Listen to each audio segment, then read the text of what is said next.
I wanted to reproduce something I saw Adam Savage do on a tested one-day build, and I didn't feel like trying to clean up my entire garage, actually get to my workbench, organize a whole bunch of other things as prerequisites for that.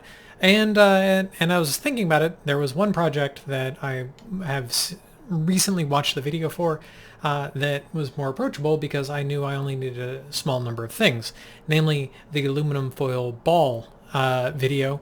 And I know Adam watched a bunch of other videos. I only watched his, so I only had his process to work from, and I ended up with a surprisingly similar result, which I'm really proud of, which is this. Now I will cut to a photo right now of what it looked like when I began.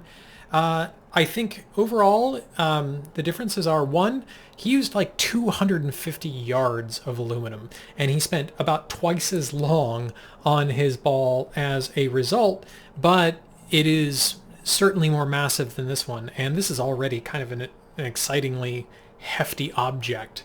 The other thing is that I ended up with the same kind of, and you might be able to see some of it here. This texture ends up cracking. Now, some of that may be where the individual leaves of aluminum foil on the outer layer interface, but it seems to be a combination of factors.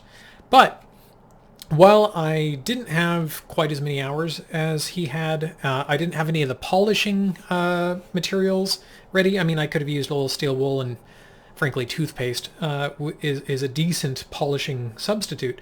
But having not done that, I'm pretty happy with the result. And I think that the difference is that while I didn't have the metalworking hammer that he had, that nice square, flat-faced one, I was working with this heavy little sledgehammer, which I think is a 2.5 pounder, which got me a lot of the way there. But I mean, if you watch the video that Adam did, there's a lot of strikes, and even 2.5 pounds ends up adding up. However, what I ended up doing, since I knew I didn't have polishing material or wasn't going to go through the trouble, is I finished with a rubber mallet. And so the rubber mallet gave me the ability to sort of chase down those individual ridges, and because of the give of the material, I got a pretty smooth result, as you can see, even without polishing. Now, the thing that I really loved about Adam's video, at least at the end, was the sound of him handling it. And it's because the same reason I'm about to make the sound is his wedding ring would interact with it. Now, just like, this thing is just quite the impressive shell. It's got such a satisfying knock to it while you're handling it. And I remembered that from when Adam was showing it off.